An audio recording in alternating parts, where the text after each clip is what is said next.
பின்வரும் அணிகளுக்கு சிற்றணிக்கோவையை பயன்படுத்தி அணித்தரம் காண்க. ஸோ அணித்தரம் காண்க அப்படின்னு சொல்லியிருக்கிறாங்க. அதாவது தரம் அப்படின்னா ரேங்க்கு. இந்த கொடுத்துருக்கிற மேட்ரிக்ஸ்க்கு ரேங்க் கண்டுபிடிக்க சொல்லியிருக்கிறாங்க. ஓகே, சிற்றணிக்கோவையை பயன்படுத்தி, ஏன்னா நிறைய மெத்தட்ஸ் இருக்குது. இதுல என்ன கொடுத்துருக்குறாங்க அப்படின்னா சிற்றணிக்கோவையை பயன்படுத்தி நாம இந்த கொடுத்துள்ள அணிகளுக்கு அணித்தரம் கண்டுபிடிக்கணும். ஓகே, ஸோ அணித்தரம் எப்படி கண்டுபிடிக்கிறது? ஓகே, கொடுத்துருக்கிற அணி எந்த வரிசையா இருந்தாலும் பரவாயில்ல, ஃபர்ஸ்ட் அதுக்குள்ள உள்ள மிகப்பெரிய சதுர அணியை எடுத்துக்கணும். ஓகே, ஸோ அதனுடைய நமக்கு அணிக்கோவை மதிப்பு கண்டுபிடிக்கணும். அந்த அணிக்கோவை மதிப்பு 0 இல்லை அப்படின்னா அந்த சதுரணியோட வரிசை தான் அந்த கொடுக்கப்பட்ட அணியினுடைய தரம். சப்போஸ் எல்லா அதே வரிசையுடைய சதுரணிகளுக்கும் அணிக்கோவை மதிப்பு 0 இருந்ததுன்னா அதுக்கு அடுத்த வரிசைக்கு போகணும். இப்போ என்னன்னா 3க்கு 3 அப்படின்னு இருந்தது அப்படின்னா எல்லா 3க்கு 3மே நமக்கு அணிக்கோவை மதிப்பு 0 இருந்ததுன்னா அடுத்து 2க்கு 2 பார்க்கணும். ஓகே, ஸோ இதுதான் ப்ரொசீஜர். இப்போ நம்ம மொதல் கணக்குக்கு போகலாம். மொதல் கணக்குல என்ன கொடுத்துருக்காங்க அப்படின்னா ஒரு 2க்கு 2 அணி தான் கொடுத்துருக்காங்க. ஸோ அதிகபட்ச வரிசை இங்க 2க்கு 2 தான். ஸோ இப்போ அதனுடைய அணிக்கோவை மதிப்பு பார்க்கலாம். அணிக்கோவை மதிப்பு 2 -4 -1 2. ஸோ இப்போ 2 4 -1 பெருக்கல் -4 +4. ஸோ 4 - 4 = 0. இப்போ என்னன்னா 2க்கு 2 எடுத்தோம், அதனுடைய அணிக்கோவை மதிப்பு 0 ஆயிடுச்சு. இதுல வேற எந்த 2க்கு 2 பார்க்க முடியாது. ஸோ இது ஒன்னே ஒன்று தான் இருக்குது. ஸோ அதுக்கடுத்து என்ன பண்ணணும் அப்படின்னா 2க்கு 2க்கு அடுத்த வரிசையான 1க்கு 1 பார்க்கணும். அப்போ இந்த முதல் உறுப்பை பார்க்குறேன் நான். அது என்ன இருக்குது அப்படின்னா 2 இருக்குது. இந்த 2 0 அல்லாதது 1. எனவே இந்த அணியினுடைய தரம் 1. ஸோ நம்ம இப்போ அடுத்த கணக்கு போகலாம். ஸோ ரெண்டாவது கணக்குல என்ன கொடுத்துருக்காங்க அப்படின்னா இங்க ஒரு 3க்கு 2 அப்படிங்கிற மேட்ரிக்ஸ் கொடுத்துருக்காங்க. ஓகே, அதுல 3 வரிசை இருக்குது, அதாவது 3 நிலை இருக்குது, 2 நிரல் இருக்குது. ஓகே, ஸோ இதுல மிகப்பெரிய சதுரணி அப்படின்னா 2க்கு 2 தான் இருக்கும். ஸோ நம்ம இப்போ மொதல் சதுரணி எடுத்துக்கலாம். அதாவது இந்த மொதல் சதுரணி எடுத்துக்கலாம். -1 3 4 -7. ஓகே, இப்போ இதனுடைய அணிக்கோவை மதிப்பு கண்டுபிடிக்கிறோம்.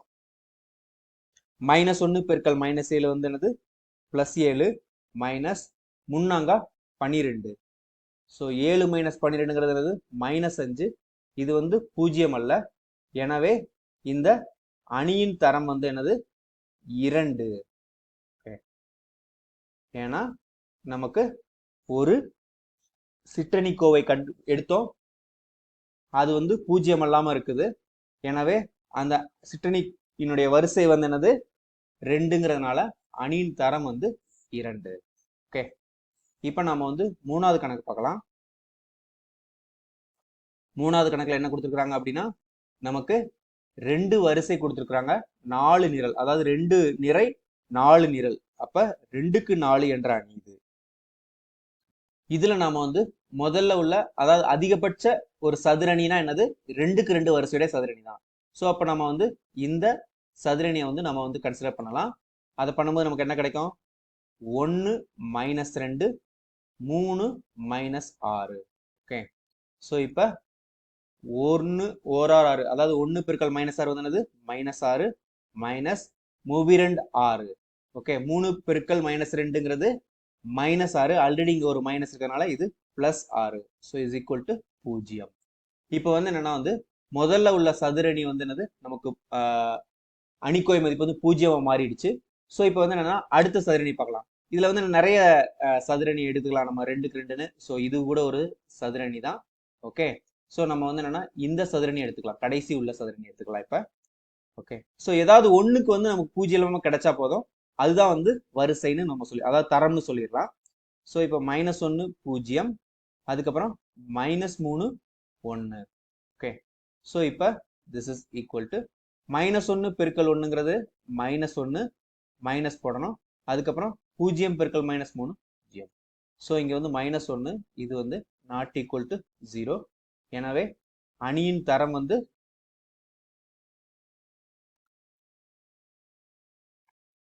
நமக்கு 2. ஓகே. ஸோ அதிகபட்சமா வந்து ஒரு 2க்கு 2 சதுர அணி எடுத்தோம். அதனுடைய அணிக்கோவை மதிப்பு வந்து நமக்கு 0 கிடைக்கல. அதனால இந்த அணியினுடைய தரம் வந்து 2ஆகத்தான் இருக்கும். ஓகே. இப்போ நாம அடுத்த கணக்கு பார்க்கலாம். இந்த கணக்குல என்னது, அணியினுடைய வரிசை வந்து என்னது 3க்கு 3. இதுவே வந்து சதுர அணி தான். ஸோ நம்ம ஃபர்ஸ்ட் என்னது இதுக்கு அணிக்கோவை மதிப்பு கண்டுபிடிக்கலாம். ஸோ இங்க வந்து என்னது 1 -2 3 2 4 -6 அதுக்கப்புறம் 5 1 -1. ஓகே. ஸோ இப்போ முதல் நிறையை பயன்படுத்தி நம்ம அணிக்கோவை மதிப்பு கண்டுபிடிக்க போறோம். ஸோ 1 அப்படிங்கிற உறுப்புக்கு என்னது, இந்த நிறையும் இந்த நிறைய விட்டுட்டோம் அப்படின்னா மீதி என்ன இருக்கும், 4 -6 1 -1. ஓகே. இங்க ரெண்டாவது உறுப்புக்கு என்னது, ஒரு மைனஸ் போடணும். ஆல்ரெடி இங்க -2 இருக்குது. ஸோ +2 அப்படின்னு மாறிடும். ஓகே. இப்போ இந்த உறுப்புக்கு இந்த நிறையும் இந்த நிறையையும் காலி பண்ணிட்டு மீதி 2 -6 5 -1. ஸோ 2 -6 5 -1. ஓகே. அதுக்கப்புறம் +3. ஓகே. இந்த உறுப்புக்கு இந்த நிறையும் இந்த நிறையையும் விட்டுட்டு மீதி 2 4 5 1. 2 4 5 1. So this is equal to, இங்க 1 தான் இருக்குது. 4 பெருக்கல் -1 -4. ரெண்டாவது ஒரு மைனஸ் போட்டுக்கணும். 1 பெருக்கல் -6 -6. ஆல்ரெடி இங்க மைனஸ் இருக்கிறதுனால அது +6 அப்படின்னு மாறிடும். ஓகே. அதுக்கப்புறம் இங்க +2 இருக்குது. ஓகே. 2 பெருக்கல் -1 -2. ரெண்டாவது ஒரு மைனஸ் போட்டுக்கணும். 5 பெருக்கல் -6 -30. ஸோ +30. ஓகே. +3. இங்க 2 பெருக்கல் 1 2 மைனஸ் 5 20. ஓகே. ஸோ இங்க -4 +6 வெறும் 2 +2 பெருக்கல் 30ல 2 போச்சு அப்படின்னா 28 +3 20ல 2 போச்சு அப்படின்னா நமக்கு 18. ஓகே. ஸோ இதுல இருந்தே தெரியுது எல்லாமே வந்து என்னது ஒரு பாசிட்டிவான நம்பர். இப்போ கூட்டும் போது கண்டிப்பா வந்து 0 வராது. ஸோ இது வந்து நாட் ஈக்குவல் டு 0. எனவே அணியின் தரம் வந்து நமக்கு வந்து என்னது 3. ஏன் அப்படின்னா வந்து மிகப்பெரிய சதுரணி வந்து என்னது 3க்கு 3 தான் எடுத்திருக்கிறோம். அதனுடைய அணிக்கோவை மதிப்பு வந்து 0 இல்லை. ஸோ எனவே இது வந்து தரம் 3 உடைய ஒரு அணி. ஓகே. இப்போ நம்ம கடைசி கணக்கை பார்க்கலாம். இந்த கடைசி கணக்குல வந்து என்னது 3 வரிசை இருக்குது. ஆனா வந்து 4 நிரல் இருக்குது. அதாவது 3 நிரை இருக்குது, 4 நிரல் இருக்கு. ஸோ நாம இப்போ வந்து என்னது ஃபர்ஸ்ட் ஒரு சதுரணி எடுக்க போறோம். இதுல மிகப்பெரிய சதுரணிங்கிறது என்னது 3க்கு 3 கொண்ட சதுரணி தான். ஸோ நம்ம வந்து என்னது இந்த உறுப்பை எடுத்துக்கலாம். ஓகே. இந்த சதுரணி எடுக்கும்போது நமக்கு என்ன கிடைக்குது அப்படின்னா, ஸோ நமக்கு என்ன கிடைச்சிருக்கு, இங்க 0 1 2 0 2 4 8 1 0. ஓகே. ஸோ நமக்கு அணிக்கோவை கண்டுபிடிக்கிறதுக்கு வந்து நம்ம ஒரு வீடியோ போட்டிருக்கோம். அதுல பார்த்தோம்னா நமக்கு தெரியும் எந்த நிறை எந்த நிரலை வச்சுனாலும் நம்ம வந்து அணிக்கோவை இதை கண்டுபிடிக்கலாம். ஸோ இங்க வந்து என்னது அதிகப்படியான 0 இருக்கிற காரணத்தினால நாம இந்த நிறைய பயன்படுத்தி இப்ப அணிக்கோவை மதிப்பு கண்டுபிடிக்க போறோம். ஸோ ஃபர்ஸ்ட் இது பிளஸ், இது ரெண்டாவது மைனஸ், மூணாவது பிளஸ். இந்த ரெண்டுமே 0 அப்படிங்கிறனால இதை விட்டுறலாம். ஸோ மீதி உள்ளது என்னது 8. ஸோ இது 8 வச்சு நம்ம பண்ணும்போது நமக்கு இந்த நிறையும் இந்த நிரலையும் விட்டுட்டோம் அப்படின்னா மீதி என்ன கிடைக்கும் நமக்கு 1 2 2 4. ஸோ இப்ப 8 பெருக்கல் 1 4 மைனஸ் 2 4. ஸோ 8 பெருக்கல் 0 ஈக்குவல் டு 0. ஸோ இப்ப இந்த 3க்கு 3 வந்து வேலைக்காகல. ஸோ அதனால நம்ம என்ன பண்ண போறோம் அப்படின்னா அடுத்த 3க்கு 3 எடுக்க போறோம். ஸோ அடுத்த 3க்கு 3 அப்படிங்கிறது என்ன அப்படின்னா இந்த ஒரு நிரலை விட்டுட்டு மீதி உள்ள இதை எடுக்க போறோம். ஓகே. ஸோ இதுக்கு நம்ம வந்து அணிக்கோவை மதிப்பு கண்டுபிடிக்கலாம். ஓகே. இதை எழுதிக்கலாம். என்ன கிடைக்குது 1 2 1 2 4 3 அதுக்கப்புறம் 1 0 2. ஸோ இது வந்து என்னது நிறைய 0 இல்லை, அதனால நம்ம முதல்ல இருந்தே நம்ம செஞ்சிடலாம். ஸோ இங்க ஒன்னுல இருந்து ஸ்டார்ட் பண்ணலாம்.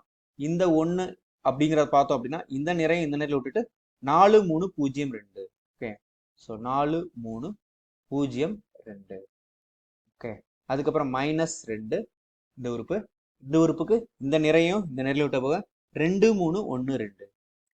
ஸோ 2 3 1 2. அதுக்கப்புறம் பிளஸ் இந்த கடைசி உறுப்பு 1, இந்த 1க்கு இந்த நிறையும் இந்த நிறையும் விட்டலாம் 2 4 1 0. ஸோ 2 4 1 0. ஓகே, இப்போ இதை வந்து நம்ம எக்ஸ்பேண்ட் பண்ணிக்கலாம். 1 4 2 8 மைனஸ் 3 பெருக்கல் 0 0 மைனஸ் 2 2 4 மைனஸ் 1 3 3. ஓகே, பிளஸ் 1 2 பெருக்கல் 0 0 minus 1 4. Okay, so this is equal to 8 minus 4 minus 3 அப்படிங்கிறது என்னது 1. ஸோ 1 பெருக்கல் 2 2. அதுக்கப்புறம் இங்க 1 பெருக்கல் மைனஸ் 4ங்கிறது மைனஸ் 4. ஸோ 8 மைனஸ் 2ங்கிறது 6, 6 மைனஸ் 4ங்கிறது 2. இது வந்து ஒரு பூஜ்ஜியமற்ற ஒரு நம்பர். எனவே அணியின் தரம் வந்து 3. ஏன் அப்படின்னா வந்து ஒரு 3க்கு 3 அணியினுடைய அணிக்கோவை மதிப்பு வந்து ஒரு பூஜ்ஜியமற்ற ஒரு நம்பர். ஸோ அணியின் தரம் வந்து 3 இங்க. ஸோ இதுதான் வந்து கண்டுபிடிக்க சொல்லியிருக்கிறாங்க, அதை நாம கண்டுபிடிச்சிட்டோம்.